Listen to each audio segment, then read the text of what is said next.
Thursday, March 30th, and this is Geeknights. Tonight we review V for Vendetta, the movie. Let's do this. So today, Scott got careless. Yep. Came home from work, pull into the driveway, and there's a FedEx truck in my way. And, well, I got out of the car. It says, "You Scott Rubin?" Yep. And he gave me a box, and inside was the much-anticipated, hard-to-get board game, Kalis. Now, we've played it once. We'll probably talk about it some Tuesday to come after we played it a little bit more. Yeah, all we did, we learned how to play, and we pretty much figured out how everything works. I'm going to read the rules a couple more times to make goddamn sure we don't mess it up. Yep, we've gotten a little lazy and full of hubris when it comes to board game rules lately. Yeah, I mean, apparently we've never played Amun-Re correctly. And yet we've played it hundreds of times. The last time you played it online, you played it correctly. I've played it online 2 or 3 times correctly now. All right. And I haven't been able to win. But anyway, that's for another day. Yep. I won Kalis, though. You suck. Yeah, I did lose Kalis. However, I do think the 2-player game is a little bit broken. I think it's broken. I just think it is missing a lot of the exciting factors. Most of the factors. Yeah, anyway. Yeah, so in the news, the UMD format, which is the format of disc that the PlayStation Portable takes for watching movies and playing games. Sony a while ago claimed that they had shipped millions and millions and millions, and that in fact production could not keep up with demand. It has now turned out that this was in fact a complete fabrication, and UMDs are almost completely worthless. Yeah, I mean, whenever I went to the store, I kind of believed it because I saw so many movies on UMD. I was like, wow. Because originally I thought I would see maybe 5 UMD movies ever, and that would be it. But you would go to the store, and there was a pretty decent selection, you know? Well, according to Reuters, first off, no studio has so much as broken even on UMDs, let alone made a profit. Wow. Not only that, Universal is completely dropping it. They said that they've had almost 0 sales. Paramount completely dropping the format. Unless something crazy happens, they've never made a profit. It's not worth it. Image Entertainment, Buena Vista, Fox Home Entertainment, they're all getting rid of it. Or at least drastically scaling back their UMD releases. You can't sell something in a digital or hardware format for which there is only one player. Walmart is even dropping the format entirely. They won't carry them anymore. Well, they're going to still sell PSP games, though. So yeah, but they're not going to sell UMD movies. Yeah, it's like, I saw a bunch of them in stores, so I figured someone must be buying them. You know, you go to GameStop, and there's like almost 100 UMD movies to choose from. Yeah, apparently no one was buying them, and it was basically a factor of, one, Sony was really pushing them. And it's rumored, no one can prove this, that Sony was probably paying people to put these things displayed prominently. 2, Sony had a massive marketing campaign trying to convince people that they were actually selling really well. I mean, you saw a while ago all the articles about how crazy well UMD was doing and how everyone's buying UMD movies. See, I believe those because I saw so many in stores, but now I believe this because, yeah, I've never seen one in public. I've never seen a single person using a UMD movie in a PSP, ever. Now, the thing is, Sony, I don't think, was technically lying when they said that they'd sold that many UMD movies. Because the number they claimed is the same reason why they always claim that the PlayStation 2 or their games or whatever always sell so well, or that the PSP is doing so well in general. They only count the number of units that they have shipped to retailers. They never say how many units have been sold to consumers. So every store that carries UMDs has a giant stock of unsold ones that they can't sell for anything. I don't know. It's just screwed up. The Sony, we need to start a thing on a website that says the Sony tally. Every time Sony gets worse, we put a little check mark. I mean, Sony's just done as far as I'm concerned. They've got no product in the world. How can a company consistently, time after time, for the past I don't know how many years, just do something? Since the PS2, everything that Sony has done has been bad for Sony. And bad for everyone else. Really? I think the PlayStation PS3s, must have just been a fluke. PSPs, UMDs, Blu-rays. My thinking here is that, one, the PlayStation was a fluke. It only succeeded, like we've said many times, because Square and Final Fantasy jumped ship. The PlayStation 2 only succeeded because it came out real early. It was significantly better than the PlayStation 1. And the Xbox really had a piss-poor showing early on. And it was backwards compatible with the PS1. The Xbox didn't come out till way later. Yep. Plus, the GameCube, while it was doing reasonably well, and Nintendo made very good profits on it, I think people were kind of wary from the not quite as awesome N64 as they had expected. Yeah. If the N64 would have had I don't know, CDs and some Final Fantasies, there would be no PlayStation. Yeah. But anyway, Sony, they just kind of dropped the ball in every single facet of their company this time around. In the past 5 or 6 times around. Yeah. So anyway, enough about this. The moral of the story is that UMD is a dead format. And if you have a PSP, you're actually probably in luck for now because you'll be able to buy every UMD out there for next to nothing in the coming few months. Mm-hmm. Well, okay. There are a lot of people who like to quote this crazy old study about how some people prayed for about prayer healing and how it worked. Of course, that study has been debunked many, many times. Today, there came out this study that is real science. They took about 1,800 patients. 604 of them were prayed for and were being told that they may or may not be being prayed for. So they didn't know if they were prayed for or not. Now, they were being prayed for, as far as I can tell, I'm going to get to that. By devout people who had sincerely held beliefs. Yes. 597 people were not prayed for, and they were told they might or may not being prayed for. So they didn't know if they were being prayed for or not, but they were. 601 people were prayed for and were told that they would be the subject of prayer. So you pretty much covered all the bases. You got your control, you got your experience. It's all perfect science. And as perfect as science can be when you're studying something like that. Yeah. So you got 600 people in 3 different groups. That's pretty statistically significant. The praying was done by members of 3 Christian groups in monasteries and elsewhere, 2 Catholic, 1 Protestant. They were given written prayers, the first name and initial, the last name of the prayer subjects, blah, blah, blah, blah, blah. Who cares? The results were... the results were actually hilarious. There was really no difference between any of the groups? Not only was there no statistically significant correlation whatsoever between prayer and healing, but in fact, if you look at the raw numbers, people who were prayed for had a slightly higher rate of complications and death. Yeah, these are people who recently had heart surgery or bypass surgery, and they, so that way there was no variation. It was all people who had recent bypass surgery, and they wanted to see how well they did based on that. So it wasn't like all kinds of illnesses across the board. It was one kind of illness. And the people who were prayed for and knew it, they had 59% of them had complications, which is a higher percentage of complications than any of the other groups. Now, of course, a study like this is hard to really vet scientifically, mainly because every case was slightly different, and unless you had an identical list of people who all had the exact same condition operated on by the same doctor, all that sort of thing, there's really no way to make this study perfect. However, a lot of people really like to quote that old batshit study that said prayer actually helped people heal. And this is just one more chink in the fact that that study was complete bullshit. It was never replicated ever by anyone. Yeah, and while this study isn't perfect, it's far less bullshit. In fact, it's pretty damn good as far as science goes.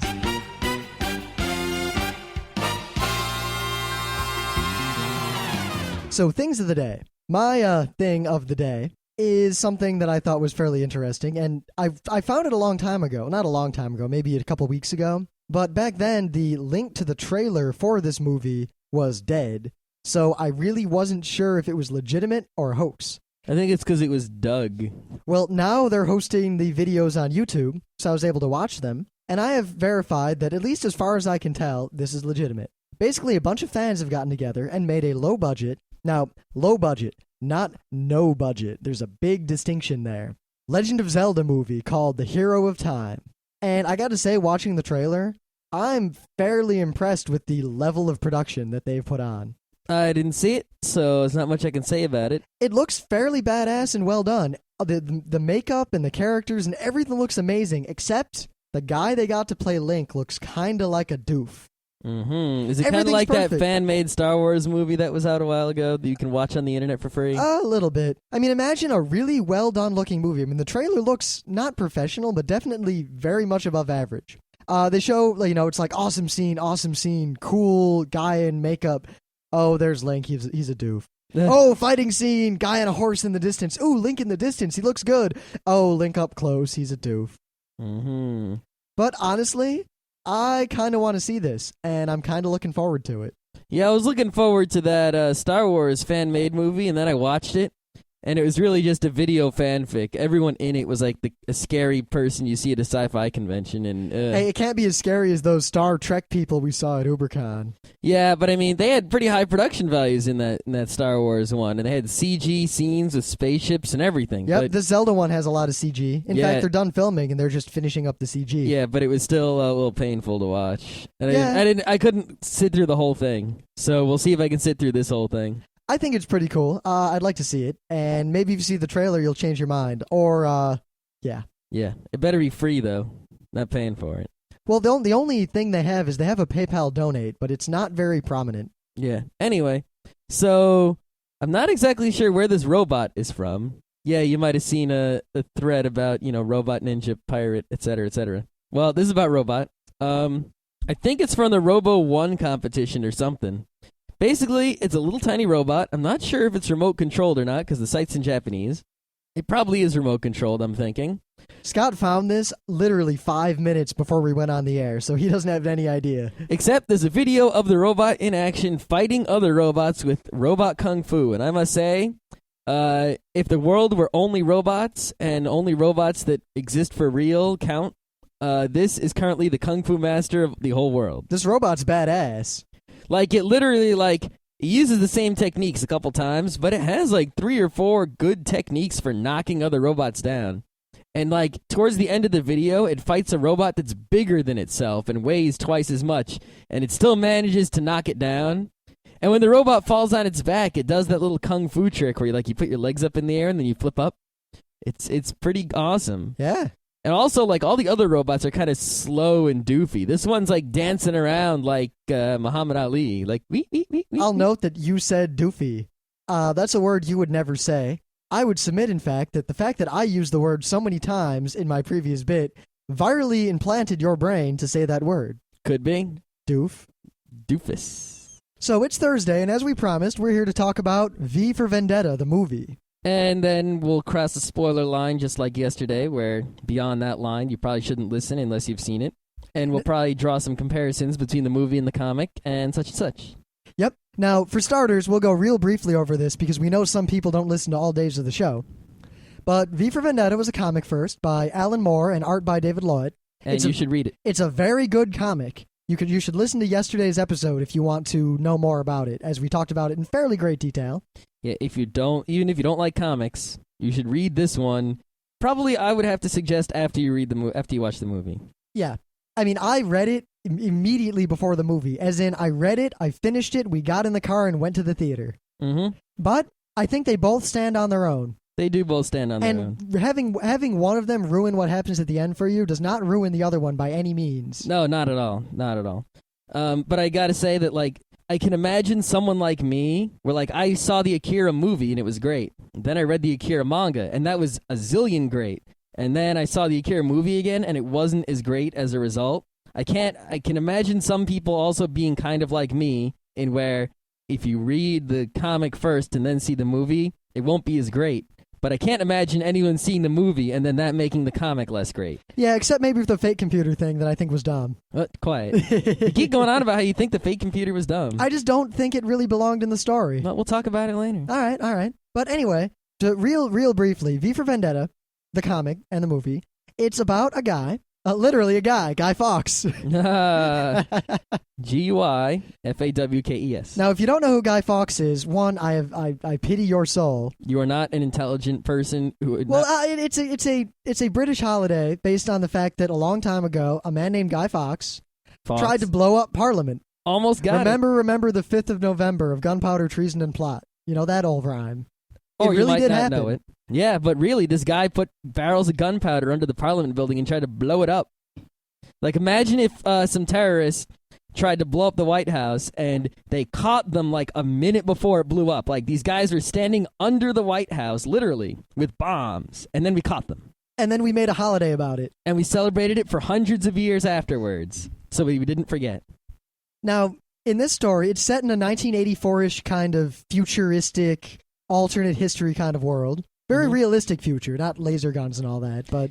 Yeah, it's sort of like a near future, the movie, right? So yeah. No, definitely the movie is set further in the future than the comic. Yeah, oh, absolutely. And more importantly, it draws heavily on current events. Extrapolate what we're doing right now in the world forward 20 or 40 years. Mm-hmm. I mean, the comic is sort of set in what they thought the late 90s would be like in the 80s. And the movie is set in what we think like the 2010s might be like or the 2015s might be like now. Now, in this 1984-ish fascist society, like, no bones about it, fascist. Yeah. Not even kidding. They don't even... It's like, all right, look, fascism. Mm-hmm. And the guy, the main character, or at least the motive character, V, who wears a Guy Fawkes mask, basically goes to blow up Parliament again. Mm-hmm. Well, actually, in the comic, that's the first difference, is that right at the beginning of the comic, blows up Parliament. But right at the beginning of the movie, he blows up... What's the name of the building? Oh, I don't remember what he blows up. It's like the Barbary or the one with the Statue of Justice on top of it. Yeah. But anyway, we'll talk about the main differences between the comic and the movie later, because that involves a lot of spoilers. Yep. But he's basically a revolutionary trying to undermine this fascist society. And that's the movie. I can't really go into much more without spoiling a lot. Yeah, well, there's some other characters. They're the fascist guys trying to stop him. Yep, the leaders of all the various government agencies. Mm-hmm. There's the girl Evie, who's sort of the main character. Who helps she's them definitely the movie seems to be very much from her perspective, or from V's perspective, or from the third main character, or at least main protagonist character, the good detective guy. Yeah, the good detective guy. That's actually my favorite guy. He's definitely portrayed in a better light in the movie than he is in the comic. I don't know. I think in the comic he was also portrayed. I mean, oh, he was. I definitely agree he was portrayed in a good light, but it definitely seems like the movie was much. The comic, the fact that things like Lark Hill existed was much more commonly known and accepted, and in the movie it was more of this was a government secret. Mm-hmm. Things like that, little things. But that's definitely my favorite guy in both versions. Yeah, he basically makes a somewhat different decision in the end of both of them, though. He does sort of make a different decision. But I think that's also because the circumstances were different in both. But anyway, the movie just goes from there. So you've got the fascist future society and the revolutionary going at it. And this is the screenplay was written by the Matrix dudes. So there's a lot of cool knife-fighting, awesome action. Yeah, if you've read V for Vendetta, his main means of killing people, because we'll make no bones about it, in both the movie and the comic, he is introduced immediately as the villain. And he goes around fucking killing people with knives. Lots of knives, throwing knives, stabbing knives, pointy, fancy knives. He kills people, and he makes no bones about it. I mean, there are scenes where someone asks him, like, are you going to kill me? And he says yes, and then he kills them. With knives. Or, did you kill that guy? Yeah. Did you blow up Parliament? Yeah, I did that. Yep. What of it? It's good stuff. But the final knife-fighting scene in the movie is very Matrix styling. Yeah, like I saw it coming a mile away. So that way it's like here it comes, and then you stop and you start to pay attention and watch every single second of knife action. Of course, despite the fact that V kills a lot of people throughout the course of this movie, I was very sympathetic toward V. In fact, I would hope that most of you out there would also be. I think that's sort of the point, is it's one of those things where they take a guy who's you're not supposed to be all friendly with, or a guy who's sort of the bad guy, and then they make you feel like the bad guy, or like the bad guy, and then you go, I'm liking the bad guy. Am I bad? Oh my God. What? It's one of those sorts of things. Now, the movie, there are a lot of themes in the movie, but the movie very much is looking at our current political situation, mostly in the United States, actually, and in a very direct way, showing how it's bad. I mean, this is the most blatant metaphor analogy stuff I've ever seen. It's like, that guy is Bush. He's scaring all the people into doing what he wants and making war. The people have to rise up and make him stop because we don't want it to be that way. Yes. Now, the book involved a lot of ideas, as we talked about yesterday, transhumanism and etc. Now, the movie is much more distilled. The main driving idea behind the movie seems to be the political ideas. Yeah. The ideas of freedom greater than fascism, freedom greater than all, and the quote that I just love quoting, people should not, I keep saying it wrong, people should not be afraid of their governments. Governments should be afraid of their people. I think they use that in the trailer, actually. Yes, and it is spoken very poignantly in the movie. Yeah, it's like they stop, and then he says it slowly and loudly, and then they stop again. It's like, there it is, aha. Yeah, there are a lot of, the movie does, I think, touch on a lot more points than just the political stuff, but it's sort of like, they touch on one, they go back to the politics. They touch on another one, back to the politics. Like, the comic was definitely more the ideology of freedom and anarchy, and then everything else was secondary to that. Mm-hmm. The movie is political, wow, America and Bush are bad, all this other cool stuff along with it. Yeah, someone had told me, I saw it on the internet somewhere, that the comic book is anarchy versus fascism, but that the movie, he said it was liberal versus conservative. After watching the movie, I don't think I can agree with that. I think it's more fascism versus getting rid of fascism. Yes. The anarchy is definitely absent, though. We won't talk about the end yet. We're not at the spoiler line, but the end of the movie, while essentially is the same as the end of the comic in terms of the ideas and what happens and the sense you get at the end, it stops just short of making the full point that the comic made, which I'm not saying is a good or a bad thing, but it definitely stops short and makes a slightly different point, a slightly less biting point, or less bad medicine. I think pretty much the movie, it wasn't, the people trying to make the movie weren't just trying to take the comic and make a movie out of it. They were trying to, change the opinions or put some ideas into the populace that is watching this movie. And as a result, they made some decisions that changed it, and that's where the anarchy went. Yep. Now, I do believe that a lot of those decisions were well done, and I think that the movie overall was very well done. I'm very impressed with it. It's better than a lot of movies I've seen, I can't deny. Yep, and honestly, I expected them to dumb it down and soften the edges a lot more than they did.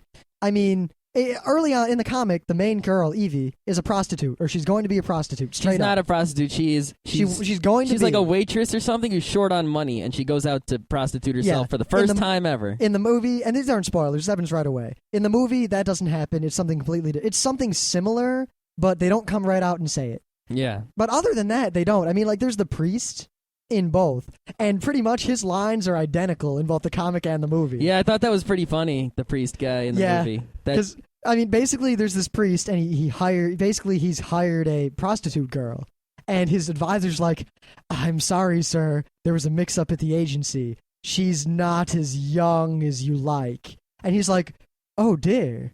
And the guy's like, yeah, she's 15, we're sorry. Mm-hmm. And yeah, did Evie in the movie seem a lot older? I mean, yes. Evie in the comic is supposed to be like 16 or 17. Yeah, Evie seemed more like our age, like mid-20s kind of deal in the movie. Maybe that's just because the actor is that old and they couldn't really... Yeah, I think that was part of it, and it seemed to work better because they definitely made Evie a much stronger character in the movie in terms of her mental willpower. Well, she's a good actor, so I really don't think they could have chosen anyone better, so better to just change the age, which didn't matter so much. Yeah. Except it only makes it kind of silly when she's trying to pass for 15. But other than that, it's just Yeah, fun. but you know what? They do that scene really well. Yeah, other than that, it doesn't matter, so yeah. who cares? But I guess the movie is not to be taken lightly. It is definitely not soft around the edges as you might expect. Yeah. And there's a lot of brutality, a lot of blood, a lot of murder, a lot of death, a lot of terrorism. Mm-hmm. Yeah, it's like I figured, they wouldn't show certain things or certain things be modified, but they, it's like when they do soften something, if you've read the comic, you notice it, and it may or may not bother you, but they do it less frequently than you would guess just reading the comic and trying to say, oh, they'll soften that, they'll soften that. And really, I don't want to make this a political show right now, but even though you all know our political feelings mostly. They're unlike any other. But the way they handle the politics and the way they set it up, if any of the conservative leaders in America actually see this movie, they're going to be incredibly pissed, I think. I think they're already pissed. I've seen some rumblings already on FARC and such about this movie. There is a chance that they're so incredibly dumb that they don't realize what this movie's saying, but yeah. I don't know how you could be that dumb, and... I'll go out on a limb right now and say that this movie is an indictment against the Republican Party and George W. Bush and the government of the United States. And the comic is not. Yeah, the comic is much broader than that and much more timeless. Yeah. This is definitely, wow, America, oh my God, what WTF. Yeah, that's the one thing I have to say is that I don't think in maybe if we're still a world in 50 years, I don't think the movie will make as much sense unless, during this movie wouldn't have made so much sense say in the mid '90s when Clinton was around. You know, we would have been like, huh? See, I think it would have though, because then it would have felt more like a 1984 kind of deal. Maybe not. Who knows? It's hard to say. All I know is that in the world we live in now, this movie, if anyone out there who is very right-wing doesn't think this movie is about them for good or ill, well done or not, you've got to watch the movie again. Yeah. The movie is basically Republicans suck. Yeah. It doesn't really say Democrats good, though. It just says Republicans suck. Yeah. Because that's the one thing the movie stops short on at the end, is that at the end, the pivotal event happens, but unlike the comic, it doesn't follow through with the here's the alternative. Mm-hmm. Which, I don't know if it matters or not. It depends on your taste. We'll talk about that more when we pass the spoiler line. Should we bring that spoiler line right up now? I think we're, at the point of spoiler. I'll just say one last thing for all of you out there who haven't seen the movie, that go see it. V for Vendetta is a fantastic movie. At a minimum, rent it. The fact that Scott and I went to the theater to see it speaks volumes, because we hate movie theaters. Yeah, and actually, let's talk about that before we cross the official spoiler line. All right, goddamn it, ads. I hate the movie theater still. God damn it.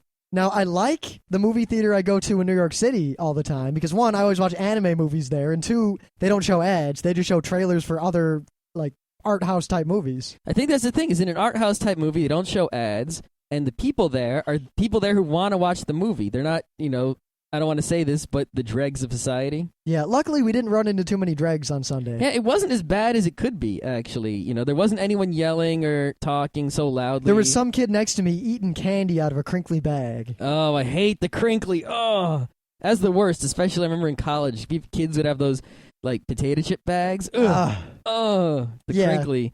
Oh, that's painful. But honestly, if you're going to go see a movie in a theater, the movie's actually worth seeing in a theater. I'd say if you can get a cheap, maybe the dollar theater for sure. No doubt. Yeah. I might go see it again at a dollar theater.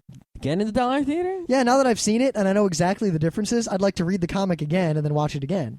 While this may not, I don't think it was as good as, some other movies like Lord of the Rings or whatever that I would pay to see in the theater, but it's so much better than every other movie that's been in the theater for months and months and is probably going to be in the theater for months and months, that if you don't go see it, you're probably not going to be in the theater for like a year. Yeah. If you're anyone like us, at least. Plus, honestly, voting with your dollars, this is a good movie. So if this movie makes a lot of money compared to all the crap movies out there right now, you'll see a lot more movies based on comic books, and the guy who wrote Watchmen will be even more pissed off because they'll make a Watchmen movie. Even though, meanwhile, we saw the trailers, and one, they're remaking the Poseidon Adventure. I don't know what I think about that. I never saw the Poseidon Adventure, but my general opinion of remakes is eh. And two, we saw a trailer for a movie. What was it called? I already forgot. But the one that was kind of like a Snatch ripoff? Yeah, there's this movie coming out. Lucky Number 11. Lucky Number 11.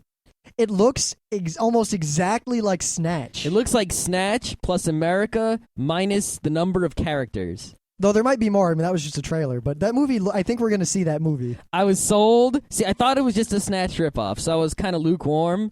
And now I'm slightly less cautiously optimistic than I was about V. But then they were like, there's a guy named the Rabbi. So I'm like, all right. They're like, there's this other crime boss who lives across the street. And it zooms in on him Snatch style. It's like, the Rabbi. And then classic Snatch kind of line. Why do they call him the Rabbi? Because he's a rabbi. All right. Anyway, go see V for Vendetta. It's well worth it. Oh, yeah. The most exciting trailer I saw was there's a Beastie Boys movie going to coming out. I'm totally getting that download or DVD or something. Beastie Boys are going to let the beat drop. All right. All right. Spoiler line. All right. From this point forward, we are going to spoil both the comic and the movie of to no V end. for Vendetta. All right? All spoiler, right. spoiler, spoiler. Do not keep listening if you do not want V for Vendetta to be spoiled. If you haven't seen both the comic and the movie and you care, don't keep listening. Yeah, I think we've given you enough time. All right. That's it. All right. So in both... V dies at the end. Yeah. But the fact that V dies in both of them was good. I was worried. And he dies in the same way. Yeah, I was very worried as the movie got toward the end that they were going to take V's mask off. I was very worried about that also. That would have killed the whole thing. I would have been disgusted if that had happened. And the fact that they didn't, despite the fact that that's a very, I don't want to sound prejudiced against Americans, but it's definitely something that Americans in general would probably have wanted to have seen. Mm-hmm. At least if people were watching the movie, because people who read the comic I mean, if you already bought this comic or got it from the library or something, you're already smart enough that you're going to get it, or at least get the main point. If you're in a movie theater, I mean, this is the #1 movie this week. There are people who went to see it who are obviously, there's at least someone who's not smart enough to get it. And that person is still thinking they want to see what's behind the mask. Well, also, in the comic book, in case you didn't realize it about the mask, it goes into, there's a whole page where they show, like, she imagines herself taking off the mask and seeing a face. Mm-hmm. And then they backpedal like, no, that was just in her head. And then she does it again, and it's a different face. And she does it again, it's a different face. Well, in the movie, they do the same thing. She's like, the detective is like, who was he? And she's like, he's me and you and my dad and Gordon and everyone. I thought it was really cool how they did that. How she starts naming all the names of who V really was, and she keeps naming everyone. And then finally she says herself, and then she says you. Mm-hmm. And then as that's happening, it keeps cutting to that crowd of people all wearing V masks, and they all start taking their masks off. Yep. It was a good piece of cinematography there. It seemed like the movie definitely took a lot of the scenes from the book, not all of them, but enough of them, and truthfully acted them out, very, very accurately. And the transitions between them and a few of the details were changed. And a lot of the things that were represented by comic book imagery or comic book narration were done differently. Like just there, instead of showing the pictures of the different faces, which would have taken like a whole minute, they just have her say all these different names, which is the same thing. Yep. And just little things like the detective in the first one shoots V. And V actually dies in a different way in the movie, obviously, since you've seen it, all of you, I hope. Mm-hmm. But despite that, the end is, the idea of the end is the same. It just happens in a slightly different way, because the way it happens in the comic would have taken another half hour of screen time to draw out. Well, for the way things happen in the comic, this is of all the things that are missing, the one that I'm most upset about is there's a guy named Almond, and he dies right away in the comic, but his wife is like a very important character in the comic. Like she is there like from the beginning doing stuff right up to the end, and then in the comic, she kills the head leader guy. Now, I'm glad they took it out, because in a movie is a very different type of media from a comic, in the sense that it's more distilled, it's shorter, and having that in there, because it basically you would have had this extra character in, whereas this whole extra plot from beginning to end of the entire movie, and it just would have complicated the movie and made it longer. I just think that it was really important. I don't think it was at all. It's not important at all to the message. It's just extra It's not story. important to the message, but it's important To what? There's a whole separate message that has to do with her. It's like her message, which is separate from the message of the main story, was lost. Yeah, and you know what? I think that's good, because if you put too much into a movie, it just dilutes everything and ruins it. One of the best signs of a good filmmaker, at least in my opinion, is someone who can distill a movie down to where you get everything, everything's there. You're never distracted by other plots that aren't meaningful. You drive the movie toward an end and you end it. Yeah, but then this movie could have been made in 5 minutes. I mean, if you want to distill it, to the max. Not to the max, but there's definitely a level of distillation. And if they'd put everything that was in the comic in the movie... No, I'm not saying you can't put everything in. That's just silly. Well, even that plot, adding that plot would have added at least a half hour, or not, if not more, to the movie. That's actually... I wouldn't mind an extra half hour, because I felt the movie was kind of short. I didn't. The movie was actually pretty long. No, it was and like independent a 90-minute of that, thing. it would have complicated the plot unnecessarily, because it doesn't add anything to the plot or story. It's just an extra side thing. No, I think it definitely adds a lot. What does it add? Well? The Almond's wife sort of shows you how you don't see in the movie like what the normal people's lives are like, and like the terrible things that it's like, okay, you see that in general life there is kind of terrible, but you don't actually sort of know what the other people are doing. She's like the person who's who is a normal person living in this terrible society, and all the terrible things she has to go through because of the way that things are going. And then, I think that just wasn't necessary for the movie. And then you can see as her attitude is changing, that's the attitude of all the people. Like when she, gets pissed at the government, that's when the people are pissed at the I think the government. movie does it in a very good, simple way. Instead of having all that extra plot and characters and scenes, they just kept cutting to normal families all around Britain sitting in their houses watching TV and watching the news and showing them reacting to the news. And there's this bar that they keep cutting to as well. And it keeps showing all the common people and how they're mumbling, and their reactions and what they're saying just changes every time it cuts to them, as things have happened in the movie. these characters have a different attitude. And then the final scene, when the final, the revolution's happening, and it cuts, the camera very specifically cuts again to all these places. And all of those places are empty now. It cuts to the bar and it's empty. It cuts to the old folks' home and it's empty. It cuts to every one of those houses it kept showing, and they're all empty. And then at the very end, you see all those faces from all those places in the line when they take off their V-masks at the end. Mm-hmm. I think that serves the same purpose as that woman, only much more screen-ready. It does serve the same purpose, but I think the reason that I enjoyed the woman doing that better than all the families is it seemed like watching that woman's life was a lot more darker, and it kept the theme of the comic seemed to be like dark and underground. Like the sun was never out and shining, and a lot of those people's houses like were all bright and happy, and it didn't really feel terrible. It's it felt like those people had fine lives. Why were they upset with the government? And it seemed like this woman actually had a reason to be upset with the government. And see, I just think from a filmmaking perspective, her life was terrible. These people were just people watching TV. Yeah, well, you also complained about the fact that they took the whole fate computer thing out of the movie. It's not the fate computer itself. It's the message of V loved justice, but the leader guy took justice away, and justice was sleeping with him, metaphorically speaking. Yeah, and once again... And the leader guy was in love with the computer, and V took that away from him. And you know what? That's just another side plot that would have just complicated the movie. It would have made the movie less of a movie. It would have made it longer and more complicated.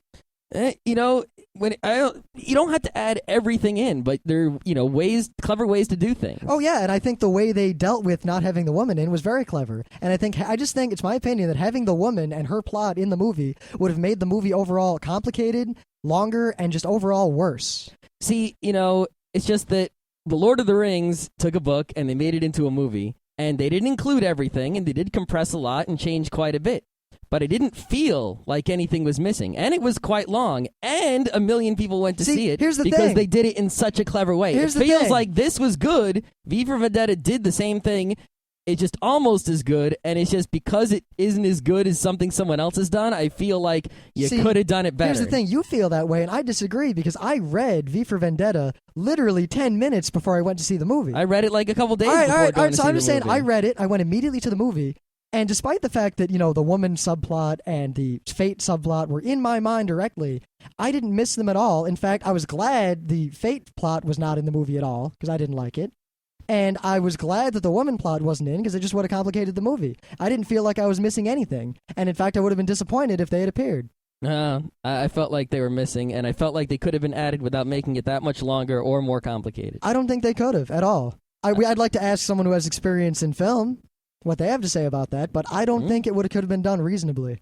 The real reason I'm upset about the woman missing is, not so much, her purpose was still served by something else in the movie, but the tone of it wasn't dark. I think the tone of the movie was very dark. No, the book definitely felt a lot darker. There were too many... one, you said the sun was never out. The sun's never out in the movie either. It's always night. It's always dark. Everything's always dark. There's almost no background in most of the scenes. No, but I'm talking about in those people's houses. That was the time it was light. All right. I point out that might just be a side effect of the fact that the art in the comic is very, very simple and very colorless. Oh, yeah. I mean, look, here, I'm looking at a scene right now where it's bright and sunny and the detective's sitting on the beach. That's because he's far away from everything that's going on. Yeah. I don't think that's an issue. I don't think your concern really matters. I don't know. It's just that when it went to those people's houses, I understood the purpose of going to those people's houses and seeing what they were doing, but it felt, when it went there, it felt a little weird because, it was like these happy, it seemed like they were just like happy American homes. See, to me, it seemed like they were just completely ignorant of what was going on. Oh, I didn't feel like these people were ignorant. They seemed to be paying it, like even that little girl seemed to understand what was going on. Yeah, didn't later. feel like they were ignorant at all. No, right away, the first time they went to her house, she went over to the TV and was like, bollocks. No, that wasn't the first time. Pretty sure it was the first time. No, I remember very specifically. The first time they show all these people, they're just complacently watching the television, not saying a word. And then it's not until things start happening and the government starts covering up more and more and it becomes more and more obvious that the government's lying that people start reacting. And every time they cut back to him, they're reacting more and more as they realize what's going on. Oh, they do react more and more, but they're reacting right from the start. I mean, where you would expect... Once again, I point out, it's a movie. It's short. It's a different media. I know, but it doesn't have to be that short. You can still have more things. You can be clever. I just, even longer, I just don't think having those extra plots would have helped the movie at all. I think they would have just hurt it. If the movie wasn't perfect, there are ways to help it. So I'm not saying the movie was, it didn't detract from the movie to the point where it was terrible. This is still, pretty good. But it is just like the potential was lost that was there. I disagree that there was any So you're saying potential. the movie was absolutely flawless? No, I was saying that the points you make about how to make the movie better are wrong. I think that if we did what you wanted, the movie would be worse. See, but I'm not saying specifically what to do. I'm saying there's a way to do it. I think putting the woman's plot in at all would have made the movie worse, no matter how you did it. No, because no matter how you did it, it would have taken a decent amount of screen time. So you're saying adding any amount of screen time at all would have made the movie worse? In the case of this movie, yeah, I think it would have disrupted the flow. The movie flowed very well. Because remember, the movie takes place over the course of a year, from Guy Fawkes Day one year until Guy Fawkes Day the next year. And yet, the movie steadily progresses through this entire year, and it works. I think adding more action and more motive force and more characters interacting with each other in other settings within the movie would have made it much harder to keep that continuity and keep that flow. Well, actually, that's another thing I just remembered. The movie, it seemed like right up front, towards the beginning, it's like the flow is sort of going day by day. It's like the first Guy Fawkes Day, then November the 6th, November the 7th. It seems like it's going this day, the next day, the next day, the next day. I mean, there's some points in the movie where you could say, okay, this might be next week, And then it reaches a point, and then it sort of fast forwards like months and months and months and months and months, like all at once. Like, see, I never really got that impression. No, right after she in the movie, after she gets out of the prison, it seems like, and then she leaves V, then it seems to skip over a whole bunch of months. He's like, come back on November 5th, and then whoop, okay. All right, yeah. Now, while time, in terms of the mechanics of time, went by in terms of the plot, I didn't feel as though I missed anything. I felt as though it was progressing at the rate it should have. I didn't feel gypped. I didn't feel like anything was missing. I didn't feel like anything was rushed. It just seemed like a natural flow. And I think by having those other plots, that flow would have been disrupted. See, it's just that I think the flow could have been more like, instead of a whole bunch of events that happened at the beginning of the year in rapid succession, then skipping over a bunch, it could have been evenly paced, like, month, next month, the next month. You say that, but yet I didn't notice that at all, and I don't know if that even happens. That might just be the way you perceived it, or the way you saw it. Okay, yeah, I don't even know if that, because there are a lot of, they don't even let you know what day it is a lot of the time. Yeah, you know what? That's fine. That's why that makes the flow move so smoothly. But that's the way that I perceived it, was a whole bunch of events close to each other, and then for all of our a bunch of listeners time that was skipped over. You should have heard how much Scott bitched about this movie when I wasn't drove out. bitching about it. I was just, I have this thing where it's not that the movie's bad, but it's like, because I know so much and because I keep thinking about other things, it's hard to, when you watch a movie sometimes and you get into the groove, you feel like you're in the movie, or like, everything around your eyeballs goes away and you're like, aha. Or like when you're watching Star Wars and it's like, it's like time for the, awesome lightsaber fight, and you're just like, yeah, and you forget about everything else in the world and you're into it. Yeah, see, that happens to me every movie I watch. See, that doesn't happen to me every movie I watch. Well, that's your problem. Because when I think about it so much, then, I can't get into the groove. It just keeps me out. And if a movie's terrible, even if I'm not thinking about anything, I can't get into it. It's like... Well, honestly, that's your problem. I mean, you nitpick the movie to death on the way home, and I really enjoyed it. I nitpick every movie, but some movies can't, I don't know. Hmm? I mean, there are movies that are much less... There are movies that are worse than this one, yet I'll still get into a groove on them. I don't know what it is. All right. See, it seemed like when we were driving home, you very much kept comparing the movie to the comic. That's the problem. Is once you've read one, you can't help but compare the two. See, I can take each one individually on its own. I was watching the movie, and I just read the comic, but the comic, while it might have colored some of my perceptions of the movie, I saw it as a completely separate entity, and I took it for what it was.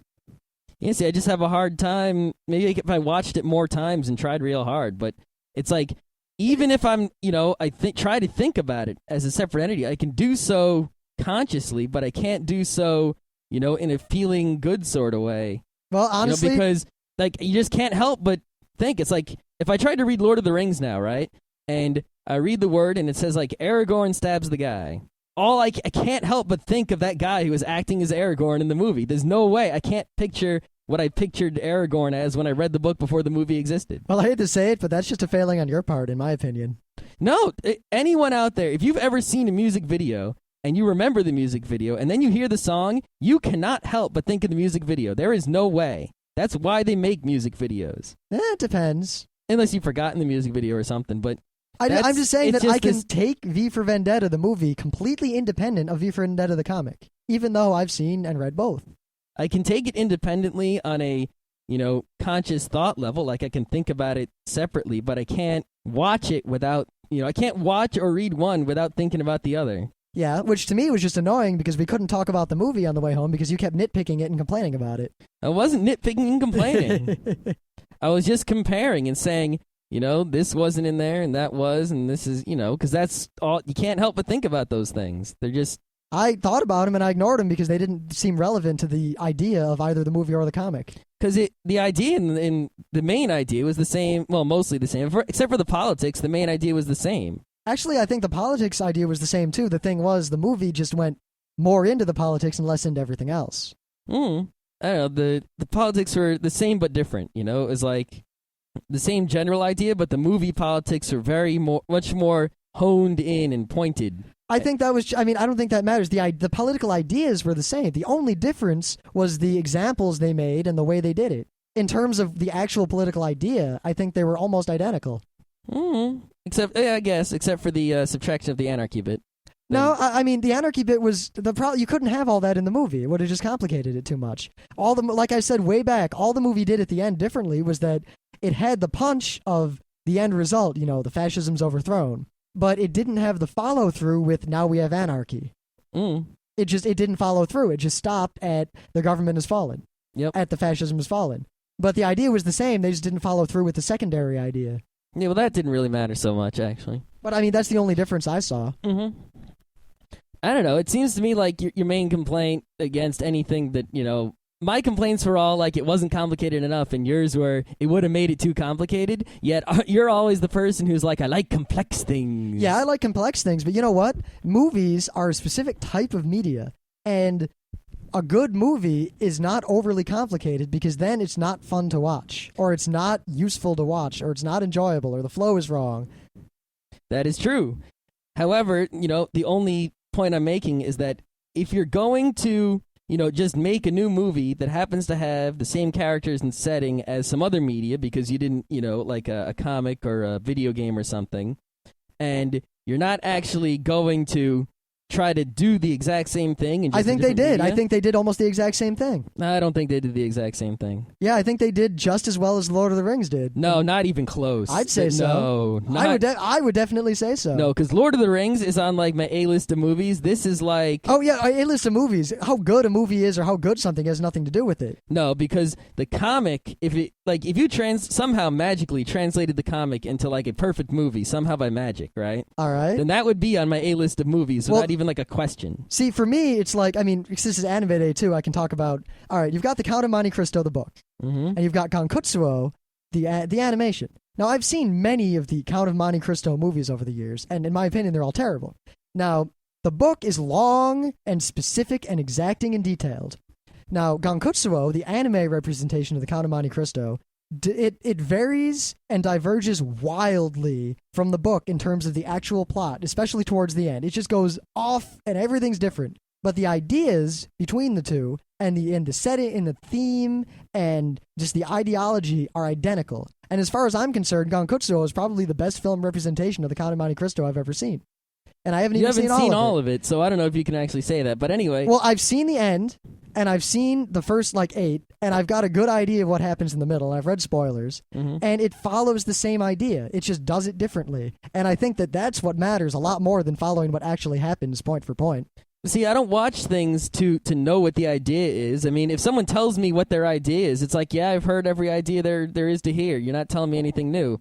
The reason I watch or read something is to discover the idea, the act of discovering and reading and finding things out. So if that's the case, why did you watch the movie V for Vendetta? Because you already knew what the idea was. You weren't going to learn anything new by watching it. Because it's a cool movie. So, all right, but other than that, then you'll admit that you had no reason to watch it. That you wouldn't have gotten anything out of it because you already know the idea. And there's no way the movie could have been good for you because you already know the idea, unless it presented a new idea. But then you would have been mad because it didn't follow the book. Because it doesn't matter if I know what the idea is already. It's that when you go and they put up symbolisms in front of you and analogies, and then you figure them out. And even if you already know what the result is, it's the figuring out of them that is the fun part. For you, I'd very much disagree. I know. It's like if I know, the result is 4, and then someone puts a math puzzle in front of me, and I still go through figuring it out, and then I get to 4 at the end, and I'm like, aha. All right. But if it's too, it's sort of like if it's too easy, it's like. So your complaint is that the movie was too easy to figure out. Kind of. Wow.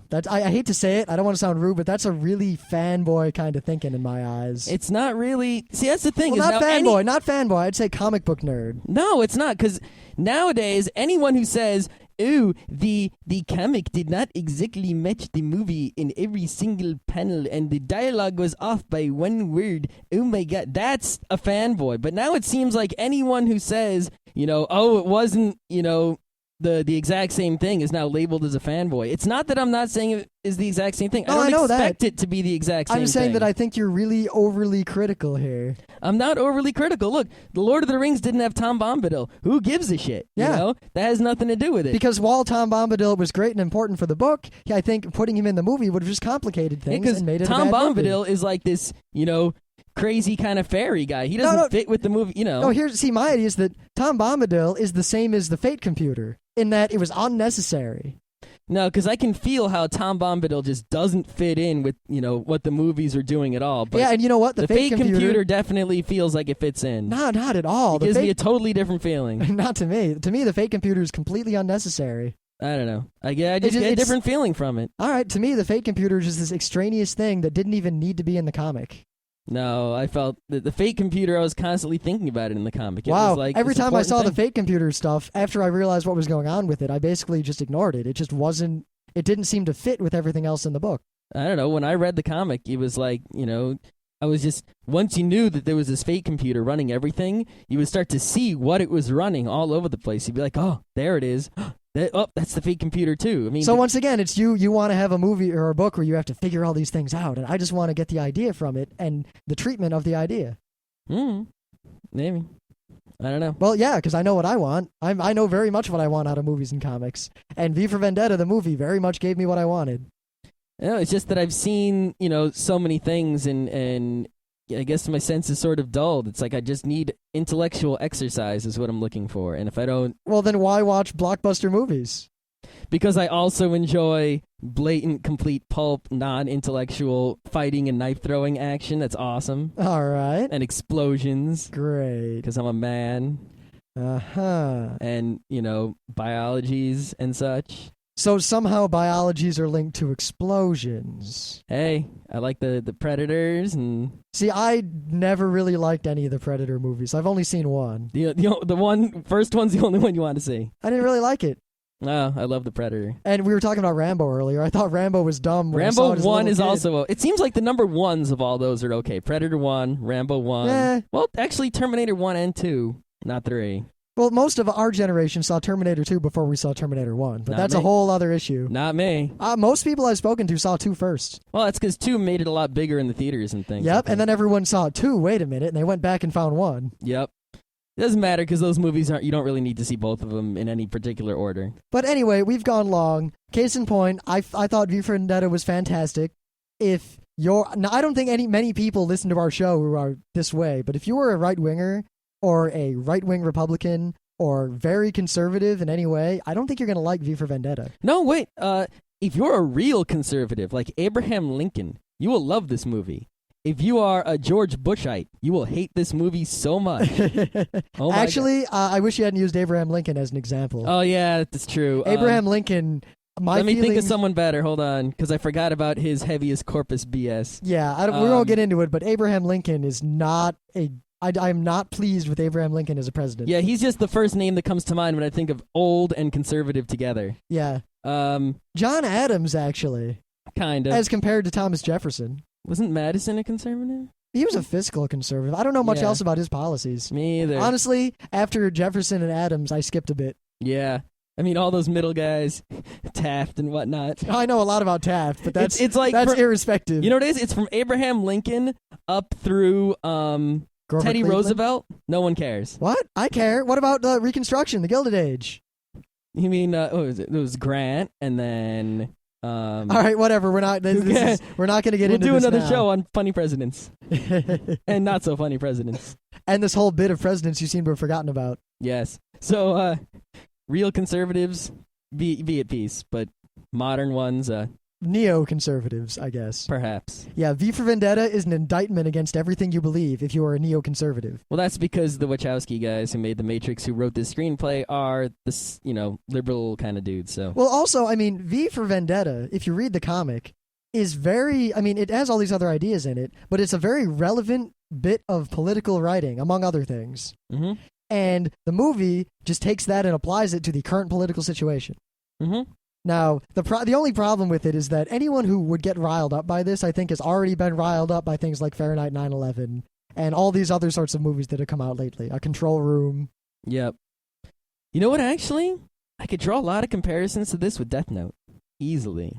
Actually, I mentioned the Count of just Monte thought of Cristo. That is one difference between V for Vendetta, the movie, and the comic, is that in the movie, they bring up the Count of Monte Cristo several times. Yeah, they show the In movie fact, of it. the coolest thing, well, one of the original movies, it actually shows the last scene of the Count of Monte Cristo, and they show it multiple times.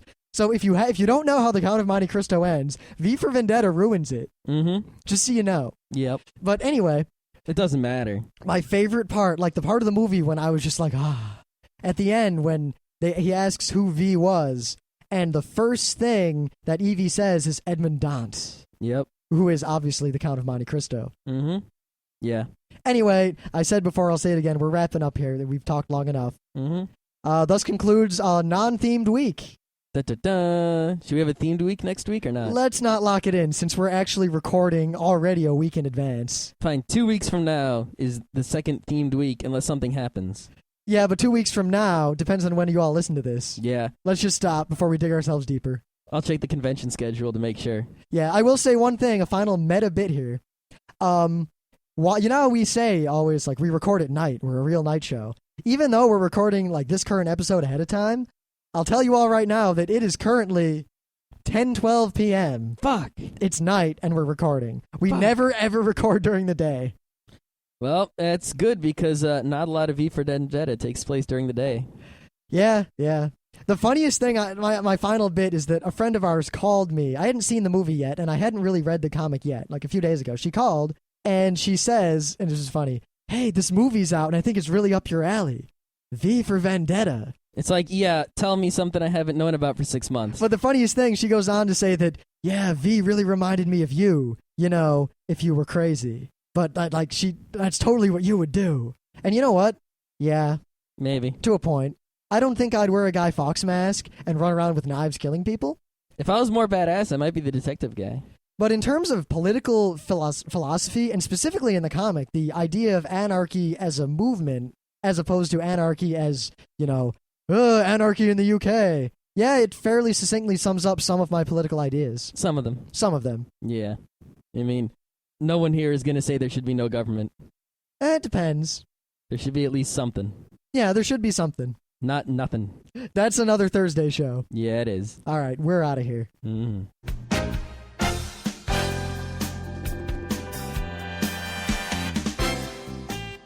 And that was Geeknights with Rim and Scott. Special thanks to DJ Pretzel for our opening theme. Be sure to visit our website at www.frontrowcrew.com. If you like our podcast, you'll love our forums. Make sure you visit them. You can send your email feedback to geeknights@gmail.com. And if you want, you can leave us a voicemail at 206-333-1537. Geeknights airs every weeknight, Monday through Thursday. Geeknights is recorded with absolutely no studio and no audience. But unlike those other talk shows, it's actually recorded at night.